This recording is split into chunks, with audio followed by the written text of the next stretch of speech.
ये है 21 जनवरी 69 का दूसरा संदेश। संदेश है, शरीर छूटा परंतु हाथ और साथ नहीं।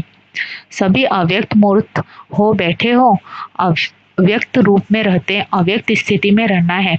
जब अव्यक्त स्थिति में स्थित हो जाएंगे तो उस अव्यक्त स्थिति में कोई उलझन नहीं रहेगी।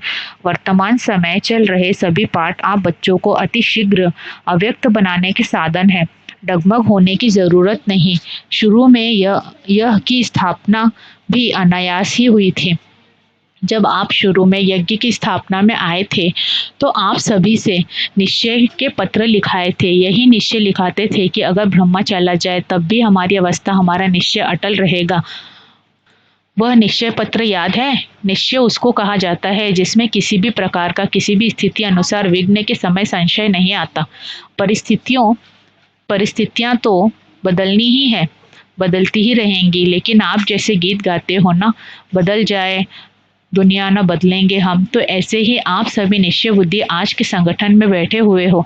आपकी मम्मा आप सबको कहा करती थी कि निश्चय के जो भी आधार अब तक खड़े हैं वह सब आधार निकलने ही है, और निकलते हुए भी उसकी नींव मजबूत है। अगर नींव मजबूत नहीं तो आधार की आवश्यकता है। आधार कौन सा? बाबा का आधार, संगठन का आधार, परिवार के नियमों का आधार नहीं छोड़ना है। परंतु परीक्षा के समय जो सीन सामने आती है उसमें निश्चय तो नहीं टूटा, निश्चय टूट होता है, वह तोड़ने से टूटता नहीं। ऐसे ही निश्चय बुद्धि गले के हार है। क्या ब्रह्मा आपका बहुत प्यारा है? था नहीं परंतु है। तो क्या वह नहीं कहा करते थे? बातें तो सभी बोली हुई है, समय पर याद आना ही तीव्र पुरुषार्थ है। याद करो, वह भी आप बच्चों को मजबूत बनाने के लिए कहते थे। बाप दादा ने बच्चों का इतना श्रृंगार किया है, तो क्या बच्चे इतना श्रृंगारधारी नहीं बने हैं?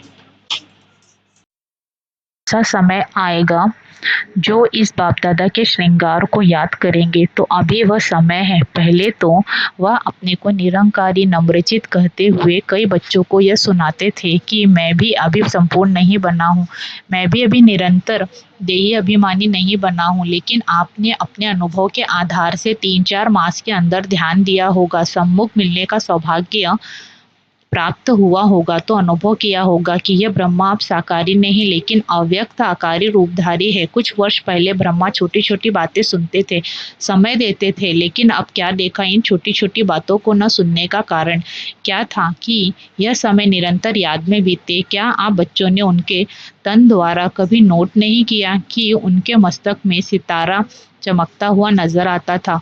अव्यक्त स्थिति में जो होंगे उन्होंने अव्यक्त मूर्त को जाना पहचाना। जो खुद नहीं अव्यक्त अवस्था में रहते थे उन्होंने अमूल्य रत्नों को पूरी रीति नहीं पहचाना। अभी भी स्थापना का कार्य ब्रह्मा का है, न कि हमारा। अभी भी आप बच्चों की पालना ब्रह्मा द्वारा ही होगी।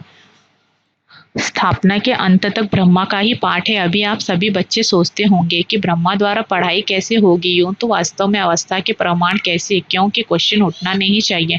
लेकिन कई बच्चों के अंदर प्रश्न तो क्या, लेकिन काफी हलचल का सागर शुरू हो गया है। यह पहला पेपर बहुत थोड़ों ने पास किया। कुछ तो धैर्य रखो। जब अविनाशी ज्ञान है, अविनाशी पढ़ाई है, तो फिर यह प्रश्नों की हलचल क्यों? फिर भी उसी हलचल को शांत करने के लिए समझा रहे हैं। क्लास जैसे चलती है वैसे ही चलेगी। क्या सुनाएंगे? जो ब्रह्मा का तन मुकर्रर है, तो मुरली उसी के तन द्वारा जो चली है वह मुरली है। और संदेशों द्वारा थोड़े समय के लिए जो सर्विस करते हैं उनको मुरली नहीं कहा जाता। उस मुरली में जादू नहीं है, बाप दादा की मुरली में ही जादू है। इसलिए जो भी मुरलियाँ चल चुकी है वह सभी रिवाइज करनी है। जैसे पहले पोस्ट जाती थी वैसे ही मुख्य सेवा केंद्रों पर आबू से जाती रहेगी। क्या आपको 1 वर्ष पहले जो मुरली चली थी वो याद है? कल जो पढ़ी होगी वह भी याद नहीं होगी। कई पॉइंट ऐसी है जो कई बार पढ़ने से भी बुद्धि में नहीं ठहरती। इसलिए मुरली और पत्र का जैसे कनेक्शन होता है वैसे ही होगा। जैसे आप मधुबन में रिफ्रेश होने आते हो वैसे ही आएंगे। क्या करें, किससे मिलने आवे? और फिर यह प्रश्न उठता है, किससे रिफ्रेश होंगे? जो लकी सितारे हैं, अर्थात जो निमित्त मुख्य हैं, उनके साथ पूरा संबंध जोड़कर जो भी आपके सेवा केंद्र की रिजल्ट है, समस्याएं हैं, जो भी सेवा केंद्रों की उन्नति है, जो भी नए नए फूल उस फुलवाड़ी से खिलते हैं, उनको भी संगठन का साक्षात्कार कराने मधुबन में ले आना है। साथ साथ ऐसे संगठन के बीच बाप दादा निमित्त बनी हुई संदेशी द्वारा पूरी सेवा करेंगे। अभी और कोई प्रश्न रहा? आप सोचते होंगे कि लोग पूछेंगे कि आपका ब्रह्मा बाबा 100 वर्ष से पहले ही चला गया। यह तो बहुत सहज प्रश्न है, कोई मुश्किल नहीं। 100 के नज़दीक ही तो आयु थी। यह जो 100 वर्ष कहे हुए हैं यह गलत नहीं है। अगर कुछ रहा हुआ है तो आकार द्वारा पूरा करेंगे। 100 वर्ष ब्रह्मा की स्थापना का पाठ है, वह तो 100 वर्ष पूरा होना ही है। लेकिन बीच में ब्रह्मा के बाद ब्राह्मणों का जो पाठ है वह अब ब्रह्मा ने ब्राह्मण किस लिए रचे? क्या ब्रह्मा अपनी रचना को देखेंगे नहीं? क्या आपको अब काम पर जिम्मेवारी का ताज नहीं देंगे? तो सतयुग में देवता कैसे बनेंगे? यहाँ की जिम्मेवारी ही वहाँ की नींव डालती है। इसलिए जो भी आप बच्चों से प्रश्न पूछते हैं उन्हें यही उत्तर दो कि ब्रह्मा की स्थापना तो चलनी ही है। अभी बच्चों की पढ़ाई का समय बिल्कुल ही नज़दीक है। यह तो हर एक मुरली में मम्मा के बाद इशारा दिया है। क्या पेपर में तिथि तारीख बताया जाता है? जो पहले से ही बताया जाए उसको क्या पेपर कहेंगे? पेपर वह होता है जो अचानक होता है। किसके मन में जो होता है वो अचानक नहीं होता है। रिजल्ट में क्या देखा? पूरे पास नहीं हुए, कुछ न कुछ कमी एक एक में देखी, फिर भी बहुत अच्छा, क्योंकि समय पुरुषार्थ का है, उस प्रमाण रिजल्ट अच्छी ही कहेंगे। बाकी तो बाप दादा दोनों ही एक बात पर खुश थे। वह कौन सी? बच्चों ने संगठन और स्नेह दोनों का सबूत दिया। ब्रह्मा तन से देख रहे थे कि कैसे कैसे कोई आता है, कब कब आता है, किस रुहाब से आता है, किस स्थिति से मिलते हैं। यह भी रिजल्ट बाप दादा दोनों ही इकट्ठे देखते रहे तो हर एक खुद को देखे और खुद में जो कमी हो उसको भरे। बाकी आज से सभी के लिए कौन निमित्त है वह तो आप जानते ही है। दीदी तो है, साथ में कुमार का मददगार है। जैसे और सभी लिखा पढ़ी चलती थी वैसे ही हेड क्वार्टर से चलती रहेगी। यह दोनों आप सभी की देखरेख करती रहेंगी। अगर आवश्यकता हुई तो आप सभी के सेवा केंद्रों पर चक्कर लगाती रहेंगी। लेकिन अब का पेपर क्या है? यह तो अचानक पेपर निकला, परंतु जो आने वाला पेपर है वो बताते हैं। अब एकमत, अंतर्मुख और अव्यक्त स्थिति में स्थित होकर संबंध में आओ। यही बाप दादा जो पेपर बता रहे हैं उसकी रिजल्ट देखेंगे। पिछाड़ी के समय ब्रह्मा तन द्वारा जो शिक्षा दी है वह तो सभी ने सुनी ही होगी और याद भी होगी। आज के दिन इस संगठन के बीच कुछ देने भी आए हो तो कुछ लेने भी आए हो, तो जो लेंगे वह देने के लिए तैयार है। जिसके दिल में कुछ संकल्प आता हो कि ना मालूम क्या हो, ऐसी तो कोई बात नहीं होगी, वह हाथ उठावे। अगर सभी संतुष्ट हैं तो जो लेंगे उसको देने में भी संतुष्ट रहेंगे। 2 बातों का आज इस संगठन के बीच दान देना है। कौन सी 2 बातें? एक मुख्य बात कि आज से आपस में एक दो का अवगुण न देखना, न सुनना, न चित्त पर रखना। अगर कोई बहन या भाई की कोई भी बात देखने में आए तो निमित्त बने हुए जो हैं उनके द्वारा उनको इशारा दिला सकते हो। दूसरी बात, कई लोग आपके निश्चय को डगमग करने के लिए बातें बोलेंगे, आवाज़ फैलाएंगे कि अब देखिए यह संस्था कैसे चलती है, लेकिन उन लोगों को यह मालूम नहीं कि इन्हों का आधार अविनाशी है। दूसरा, यह भी ध्यान में रखना कि कोई भी हिलाने की कोशिश करे तो जैसे आप बच्चों का कल्प पहले का गायन है, अंगद के समान पाँव को नहीं हिलाना है।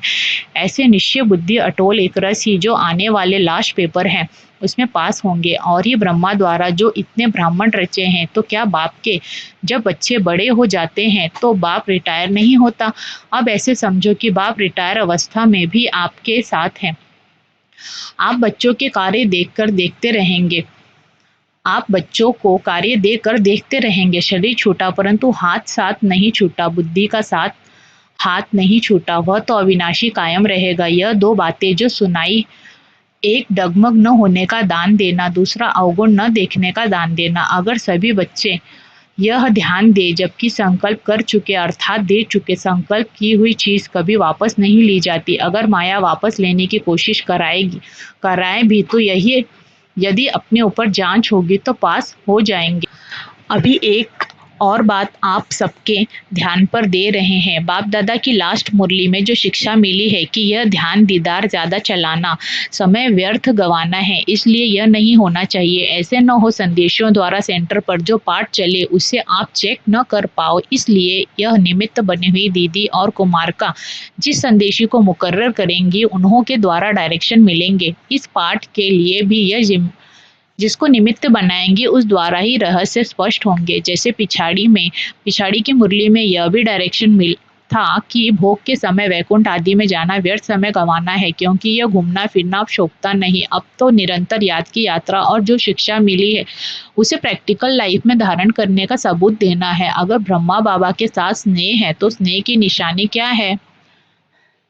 स्नेह यह नहीं कि दो आंसू बहा दिए, परंतु स्नेह उसको कहा जाता है जिस चीज से उसका स्नेह था उससे आपका हो। उसका स्नेह था सर्विस से, पिछाड़ी में भी सर्विस का सबूत दिया ना, तो स्नेह कहा जाता है सर्विस से। प्यार